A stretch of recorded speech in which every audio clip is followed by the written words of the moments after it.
नमस्कार छात्रों। हम लोग इस क्लास में इंग्लिश पढ़ने के सभी नियमों को सीखेंगे। तो चलिए फिर हम लोग करते हैं शुरुआत। हर नियम को सीखते हैं। हमारा इंग्लिश पढ़ने का पहला नियम ये है कि अगर आपको इंग्लिश में कहीं पर एआई एक साथ लिखा मिले तो जो हमारा एआई होता है वो अंग्रेजी में ए की मात्रा और ए का काम करता है। जैसे RAIN यहाँ पे लिखा है AI, तो यहाँ पे जो हमारा AI है वो एक ही मात्रा का काम करेगा। तो मीनिंग क्या बनी? रेन। रेन रेन का मतलब होता है बरसात। AIM aim. Aim. MAIN main. TAIN tain. Maintain. Maintain maintain का मतलब होता है बना के रखना। आगे वाली मीनिंग को देखते हैं। COM कम। PLAIN यहाँ पे लिखा है AI, तो हमें AI किसकी मात्रा काम करेगी? ए की। तो मीनिंग क्या बनी? कंप्लेन। कंप्लेन कहने का मतलब AI हमारा ए और ए की मात्रा का काम करता है। तो पूरी मीनिंग क्या बनी? Rain, aim, maintain, complain. आगे चलते हैं, अगला नियम पढ़ते हैं।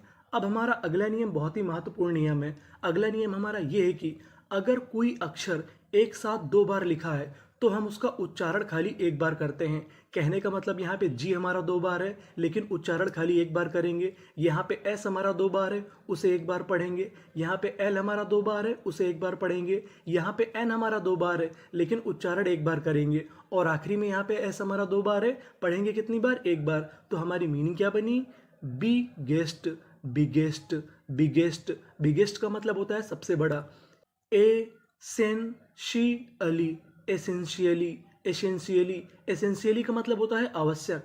CON कन। एन हमारा दो बार है, पढ़ेंगे कितनी बार? एक बार। तो मीनिंग क्या बनी? कनेक्ट। कनेक्ट कनेक्ट का मतलब होता है जोड़ना।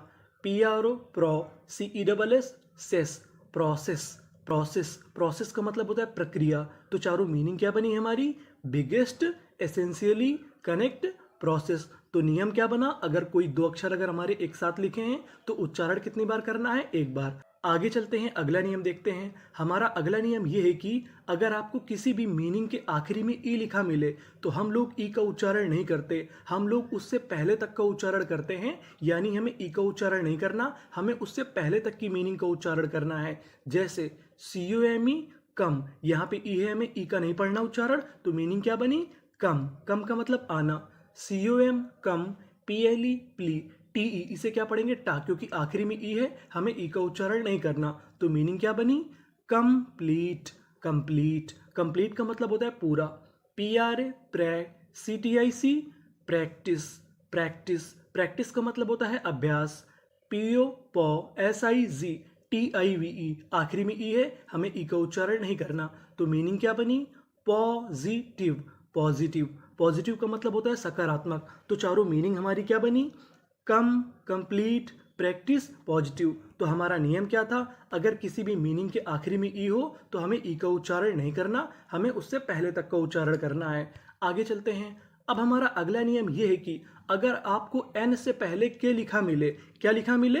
एन से पहले के लिखा मिले तो हम लोग के का उच्चारण नहीं करते, हम लोग बाकी चीज़ों का उच्चारण करते हैं। यानी हमें के का उच्चारण नहीं करना। तो मीनिंग क्या बनी?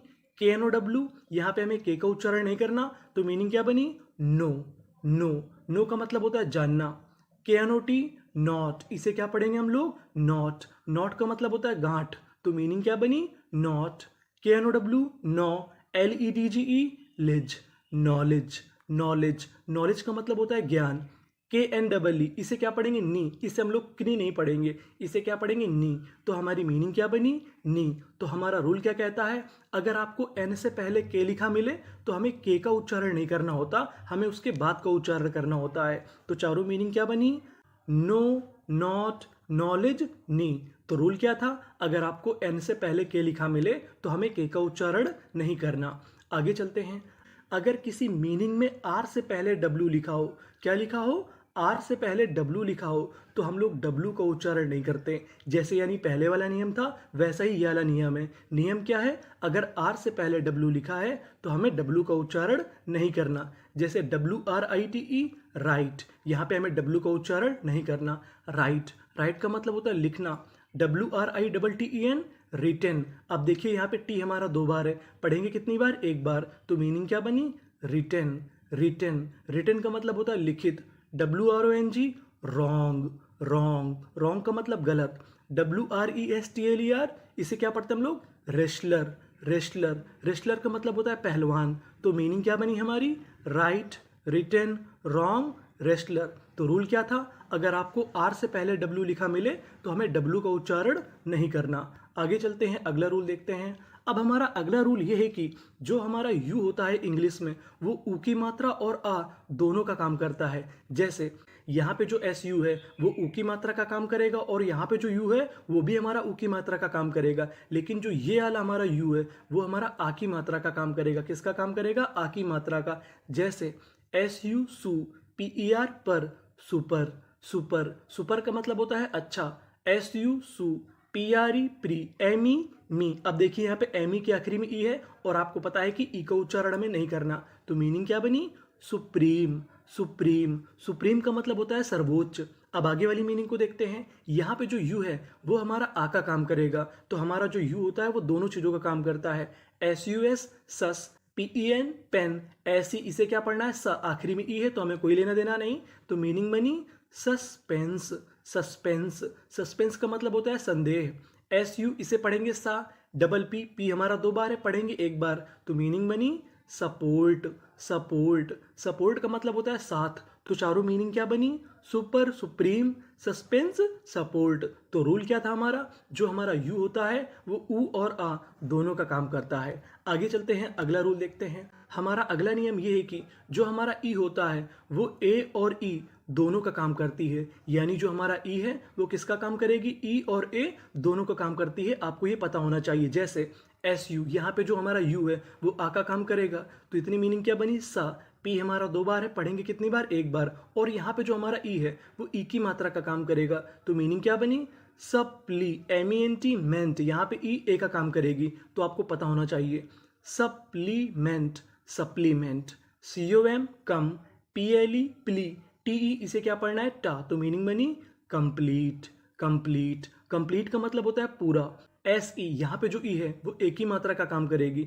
सेलेक्ट, सेलेक्ट, सेलेक्ट का मतलब चुनना। PR, pro, TEC, tec, TED, ted, यहाँ पे जो ई है वो एक ही मात्रा का काम करेगा। तो मीनिंग बनी प्रोटेक्टेड। प्रोटेक्टेड। तो रूल क्या है हमारा? जो हमारा ई है वो ए और ई इन दोनों चीजों का काम करता है। तो मीनिंग बनी सप्लीमेंट, कंप्लीट, सेलेक्ट, प्रोटेक्टेड। आगे चलते हैं, अगला नियम पढ़ते हैं। जो हमारा ए होता है वो इंग्लिश में 4 चीजों का काम करता है। पहला तो एक ही मात्रा, दूसरा आ, तीसरा ए और चौथा ए। जैसे यहाँ पे जो ए लिखा है वो आ का काम करेगा। तो मीनिंग क्या बनी? अकाउंट। अकाउंट, अकाउंट का मतलब होता है खाता, और यहाँ पे जो ए है वो ए का काम करेगा। तो मीनिंग क्या बनी? एक्सेप्ट। एक्सेप्ट, एक्सेप्ट, एक्सेप्ट का मतलब होता है स्वीकार करना। और ये जो हमारा आगे वाला ए है ये ए का काम करेगा। जैसे यहाँ पे लिखा है PA, इसे पढ़ेंगे पै, डबल एस है हमारा, 1 बार पढ़ेंगे। और आखिरी में लिखा है SION, SION को हम लोग पढ़ते हैं शन। तो मीनिंग क्या बनी? पैशन। पैशन, पैशन का मतलब होता है किसी काम के प्रति जोश या उत्साह। तो मीनिंग क्या बनी? पैशन। अब यहाँ पे जो ए है वो आ का काम करेगा। तो मीनिंग क्या बनी? पासवर्ड। Password, password. तो चारों मीनिंग क्या बनी? Account, accept, passion, password. यानी जो हमारा ए होता है वो 4 चीजों का काम करता है। ए की मात्रा, आ और ए। आगे चलते हैं, अगला रूल पढ़ते हैं। ST को हम लोग पढ़ते हैं स्टा। यानी आपको कहीं पर ST लिखा मिले तो हमें ST को क्या पढ़ना है? स्टा। जैसे STA, इसे पढ़ेंगे स्टे। यहाँ पे जो ए है हमारा एक ही मात्रा का काम करेगा, और जो यू है वो आ का काम करेगा। तो मीनिंग बनी स्टेटस। स्टेटस, स्टेटस का मतलब होता है काबिलियत। STU, स्टू, PID, पिड, स्टूपिड। स्टूपिड, स्टूपिड का मतलब होता है मूर्ख। STRA, इसे पढ़ेंगे स्ट्रे। यहाँ पे जो ए है वो एक ही मात्रा का काम करेगा। स्ट्रेटेजिक। स्ट्रेटेजिक, स्ट्रेटेजिक, स्ट्रेटेजिक का मतलब होता है योजनाबद्ध। यानी आपने कोई प्लान बनाया उसके मुताबिक, तो उसे हम लोग क्या बोलते हैं? स्ट्रेटेजिक। STRO, स्टो, RAGE, रेज। यहाँ पे जो ए है वो एक ही मात्रा का काम करेगा, और आखिरी में ई लिखा है। आपको पता है कि आखिरी में हम ई का उच्चारण नहीं करते। तो मीनिंग क्या बनी? स्टोरेज। स्टोरेज, स्टोरेज का मतलब होता है भंडारण क्षमता। यानी किसी चीज को भंडार करने की क्षमता, उसे हम लोग क्या बोलते हैं? स्टोरेज। तो चारों मीनिंग क्या बनी? Status, strategic, stupid, storage. तो रूल क्या था? ST को हमें क्या पढ़ना है? स्टा। आगे चलते हैं, अगला नियम पढ़ते हैं। अब हमारा अगला नियम ये है कि अगर आपको इंग्लिश में कहीं पर यूजीएच लिखा मिले तो हम लोग यूजीएच को पढ़ते हैं फा, यानी हमें यूजीएच को क्या पढ़ना होता है? फा। जैसे LAUGH, यहाँ पे यूजीएच है तो हमें क्या पढ़ना है? फा। TER टर, लाफ्टर, लाफ्टर। लाफ्टर का मतलब होता है हंसी या ठिठोली, तो मीनिंग क्या बनी? लाफ्टर। COUGH, कफ। यूजीएच है यहाँ पे, हमें क्या पढ़ना है? फा, तो मीनिंग बनी कफ। कफ का मतलब खांसी। ROUGH, rough. LY, ली, रफली, रफली। रफली का मतलब होता है आमतौर पर। लेकिन अब आपको यहाँ पे इन मीनिंग में एक चीज़ याद रखनी है, ये जो हमारी मीनिंग है वो हमारी एक्सेप्शन है। यहाँ पे हमें यूजीएच का उच्चारण नहीं करना। आपको ध्यान रखना है कि ये मीनिंग क्या है हमारी? एक्सेप्शन यानी अपवाद। अपवाद का मतलब क्या होता है? ऐसा नियम जो कुछ जगह काम नहीं करता, उसे हम लोग बोलते हैं एक्सेप्शन। तो आपको ये 3 मीनिंग याद रखनी है। यहाँ पे हमें यूजीएच का उच्चारण नहीं करना और बाकी सब जगह यूजीएच का उच्चारण करना है। जैसे DAUGHTER, इसे पढ़ेंगे डॉटर। यहाँ पे जो यूजीएच है ये हमारा साइलेंट रहेगा। THOUGH, यहाँ पे उच्चारण करना है दो। दो का मतलब होता है यद्यपि। THRUGH, through. थ्रू, थ्रू का मतलब होता है में से, यानी यहाँ पे हमें यूजीएच का उच्चारण नहीं करना, बाकी सब जगह उच्चारण करना है। तो हमारी मीनिंग क्या बनी? लाफ्टर, कफ, रफली, डॉटर, टफ, थ्रू। यानी कुछ जगह हमें यूजीएच का उच्चारण करना होता है और कुछ जगह ये हमारा साइलेंट रहता है। आगे चलते हैं अगले। अगर आपको इंग्लिश में कहीं पर SION लिखा मिले तो हम लोग SION को सन और जन दोनों पढ़ते हैं। अब सवाल ये है कि सन कब पढ़ेंगे और जन कब पढ़ेंगे? तो इसका बिल्कुल आसान सा जवाब है। अगर आपको SION से पहले कोई कॉन्सोनेंट यानी व्यंजन लिखा मिले तो उसे पढ़ेंगे हम लोग सन। अगर आपको SION से पहले कोई स्वर यानी वॉवेल लिखा मिले तो उसे पढ़ेंगे जन। यहाँ पे देखिए आई है जो कि स्वर है तो उसे पढ़ेंगे जन, और यहाँ पे एन जो कि हमारा कॉन्सोनेंट यानी व्यंजन है तो उसे पढ़ेंगे शन। तो हमारी मीनिंग क्या बनी? SUS, सस, PEN, पेन, SION, शन, सस्पेंशन, सस्पेंशन, सस्पेंशन। सस्पेंशन का मतलब होता है त्यागपत्र, तो पूरी मीनिंग क्या बनी? सस्पेंशन। यानी यहाँ पे SION से पहले एन था तो इसे हम लोग क्या पढ़ेंगे? शन। नीचे वाली मीनिंग को पढ़ते हैं DI, इसे पढ़ेंगे डाई। MEN, main. SION, शन, इसे क्या पढ़ेंगे? शन। और आखिरी में लिखा है AL, AL को पढ़ेंगे अल। तो पूरी मीनिंग क्या बनी हमारी? Dimensional, dimensional, dimensional. आगे वाली मीनिंग को पढ़ते हैं। यहाँ पे लिखा है SION, इसे पढ़ेंगे जन। क्या पढ़ेंगे? जन। तो हमारी मीनिंग क्या बनी? Decision, decision, decision. डिसीजन का मतलब होता है निर्णय। नीचे वाली मीनिंग को पढ़ते हैं रिवीजन, रिवीजन, रिवीजन। रिवीजन का मतलब होता है पुनर्अभ्यास। तो हमारी चारों मीनिंग क्या बनी? Suspension, dimension, decision, revision. यानी हमें SION को सन भी पढ़ना है और जन भी पढ़ना है। आगे चलते हैं, अगला नियम पढ़ते हैं। अब हमारा अगला नियम यह है कि अगर आपको इंग्लिश में कहीं पर CK लिखा मिले तो हम लोग CK को क्या पढ़ते हैं? का। यानी आपको CK लिखा मिले तो आपको क्या पढ़ना है? का। जैसे PICK, पिक, क्योंकि यहाँ पे CK लिखा है उसे क्या पढ़ना है? का। तो मीनिंग बनी पिक, पिक। पिक का मतलब होता है चुनना, तो पूरी मीनिंग पिक। PA, पे, NI, नी, CK, इसे पढ़ना है का, तो मीनिंग बनी पैनिक, पैनिक। पैनिक का मतलब होता है घबराना, तो पूरी मीनिंग पैनिक। TIT, CK, इसे पढ़ेंगे का और आखिरी में ET, टिकट, टिकट। टिकट का मतलब टिकट ही होता है। आगे वाली मीनिंग को पढ़ते हैं। ST लिखा है, ST को पढ़ते हैं स्टा, तो मीनिंग बनी स्टिक, स्टिक। स्टिक का मतलब होता है छड़ी, तो चारों मीनिंग क्या बनी? Pick, panic, ticket, stick. आगे चलते हैं, अगला नियम पढ़ते हैं। अब हमारा अगला नियम यह है कि अगर आपको इंग्लिश की किसी भी मीनिंग के आखिरी में ED लिखा मिले, क्या लिखा मिले? ED, तो हम लोग ED को पढ़ते हैं डा। क्या पढ़ते हैं? डा। जैसे TAL के, इसे पढ़ेंगे टॉक, यहाँ पे L हमारा साइलेंट रहेगा और आखिरी में लिखा है ED, तो इसे क्या पढ़ना है? डा। तो पूरी मीनिंग क्या बनी? Talked, talked. टॉक्ड का मतलब होता है बातचीत की, तो पूरी मीनिंग टॉक्ड।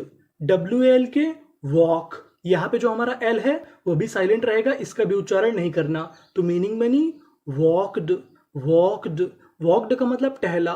यहाँ पे इस मीनिंग के बीच में लिखा है UGH, और आपको पता है कि UGH को हम लोग क्या पढ़ते हैं? फा। तो हमारी मीनिंग क्या बनी? लाफ, ED, डा, लाफ्ड, लाफ्ड। लाफ्ड का मतलब हंसा, तो पूरी मीनिंग लाफ्ड। PANICK, पैनिक, और आखिरी में ED, पैनिक्ड, पैनिक्ड, पैनिक्ड का मतलब घबराया हुआ। तो चारों मीनिंग क्या बनी? Talked, walked, laughed, panicked. आगे चलते हैं, अगला नियम पढ़ते हैं। अब हमारा अगला नियम ये है कि हम लोग CON को कन और कॉन दोनों पढ़ते हैं। CON कन, एन दो बार है, पढ़ेंगे एक बार तो पूरी मीनिंग कनेक्ट, कनेक्ट। कनेक्ट का मतलब होता है जोड़ना। अब हम नीचे वाली मीनिंग को पढ़ते हैं। CON कन, FORM firm, confirm, confirm. Confirm का मतलब होता है निश्चित। आगे वाली मीनिंग को पढ़ते हैं। यहाँ पे जो हमारा CON लिखा है इसे पढ़ेंगे कॉन। क्या पढ़ेंगे? कॉन। तो हमारी मीनिंग क्या बनी? Confident, confident, confident. कॉन्फिडेंट का मतलब होता है आत्मविश्वास से भरा हुआ। तो पूरी meaning confident. CON con, FLICT flict, conflict, conflict. Conflict का मतलब होता है विवाद। तो चारों मीनिंग क्या बनी? Connect, confirm, confident, conflict. आगे चलते हैं, अगला नियम पढ़ते हैं। अब हमारा अगला नियम ये है कि हम लोग COM को कम और कॉम दोनों पढ़ते हैं, यानी पिछला जैसा ही नियम है। यहाँ पे लिखा है COM, इसे हम लोग पढ़ेंगे कम। तो मीनिंग बनी कंप्लीट, कंप्लीट, कंप्लीट। कंप्लीट का मतलब होता है पूरा। COM कम, PANY पनी, कंपनी, कंपनी। आगे वाली मीनिंग को पढ़ते हैं। अब यहाँ पे जो COM लिखा है उसे पढ़ेंगे कॉम। तो मीनिंग बनी कॉम्प्लीमेंट, कॉम्प्लीमेंट, कॉम्प्लीमेंट। कॉम्प्लीमेंट का मतलब होता है प्रशंसा या पूरक। नीचे वाली मीनिंग को पढ़ते हैं। COM कॉम, यहाँ पे M हमारा दो बार है, पढ़ेंगे एक बार। तो मीनिंग क्या बनी? Commerce, commerce. कॉमर्स का मतलब होता है वाणिज्य। तो चारों मीनिंग क्या बनी? Complete, company, compliment, commerce.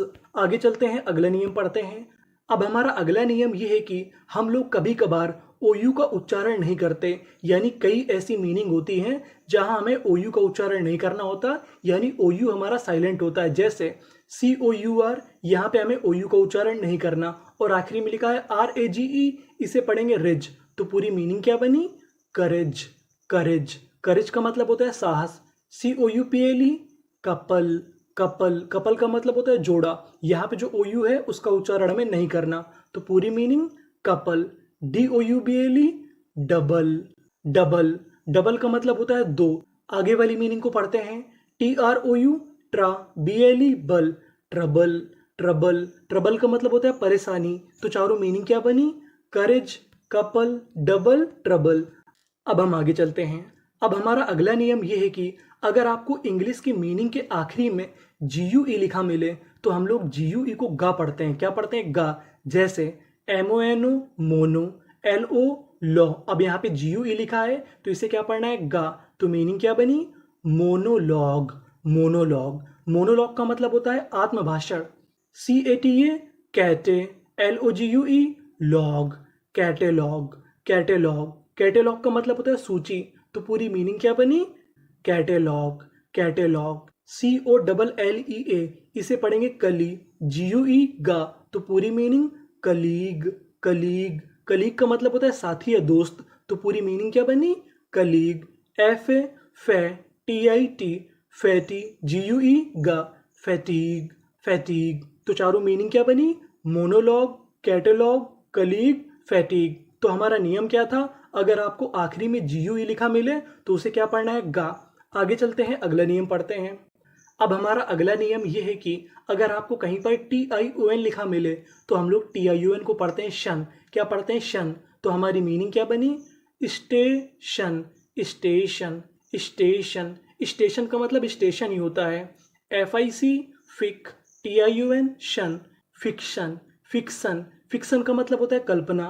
RE re, LA la, rela, TION tion, relation. SHIP ship, relationship, relationship. Relationship का मतलब होता है रिश्ता। MEN men, TION tion, mention, mention. Mention का मतलब होता है टिप्पणी करना। तो चारों मीनिंग क्या बनी? Station, fiction, relationship, mention. आगे चलते हैं, अगला नियम पढ़ते हैं। अगर आपको इंग्लिश की मीनिंग के आखिरी में IRE लिखा मिले तो हम लोग IRE को आयर पढ़ते हैं। क्या पढ़ते हैं? आयर। जैसे रिटायर, रिटायर। यहाँ पे IRE लिखा है तो उसे क्या पढ़ना है? आयर। तो पूरी मीनिंग क्या बनी? रिटायर, रिटायर, रिटायर का मतलब होता है अवकाश प्राप्त। DEDSIRE, sire, desire, desire, desire का मतलब होता है इच्छा। INS, ins, PIRE, pire, inspire, inspire, inspire का मतलब होता है प्रभावित करना। EXX, PIRE, pire, expire, expire, expire का मतलब होता है नष्ट हो जाना। तो चारों मीनिंग क्या बनी? Retire, desire, inspire, expire. हमारा अगला नियम ये है कि GTH को पढ़ते हैं था, यानी आपको कहीं पर GTH लिखा मिले तो हमें क्या पढ़ना है? था। जैसे यहाँ पे GTH लिखा है और यहाँ पे GTH लिखा है तो इसे पढ़ेंगे था। तो मीनिंग क्या बनी? स्ट्रेंथ, स्ट्रेंथ, स्ट्रेंथ, स्ट्रेंथ का मतलब होता है ताकत। तो पूरी meaning strength. LENGTH, length, length, length का मतलब होता है लंबाई। तो हमारी दोनों मीनिंग क्या बनी? Strength, length. आगे चलते हैं, अगला नियम पढ़ते हैं। हमारा अगला नियम यह है कि हम लोग TURE को चर पढ़ते हैं, यानी आपको कहीं पर TURE लिखा मिले तो हमें चर पढ़ना है। जैसे NA, ने, TURE, चर, नेचर, नेचर, नेचर का मतलब होता है प्रकृति। CRE, क्री, ए, क्रिए, TURE, चर, क्रिएचर, क्रिएचर, क्रिएचर का मतलब होता है प्राणी। FRAC, फ्रैक, TURE, चर, फ्रैक्चर, फ्रैक्चर, फ्रैक्चर का मतलब होता है हड्डी का टूटना। LEC, लेक, TURE, चर, लेक्चर, लेक्चर, लेक्चर का मतलब होता है भाषण। तो चारों मीनिंग क्या बनी? Nature, creature, fracture, lecture. आगे चलते हैं, अगला नियम पढ़ते हैं। हमारा अगला नियम ये है कि हम लोग PRI को कभी प्री पढ़ते हैं और कभी कभार प्राई पढ़ते हैं। जैसे PRI, pri, MARY, mary, primary, primary, primary का मतलब होता है प्राथमिक। PRI, pri, VATE, vate, private, private, private का मतलब होता है निजी। अब यहाँ पे जो हमारा PRI है इसे पढ़ेंगे प्री। तो हमारी मीनिंग क्या बनी? प्रिविलेज, प्रिविलेज, प्रिविलेज, प्रिविलेज का मतलब होता है विशेषाधिकार। तो मीनिंग क्या बनी? Privilege. Principal, principal, principal, principal का मतलब होता है प्रधानाचार्य। तो चारों मीनिंग क्या बनी? Primary, private, privilege, principal.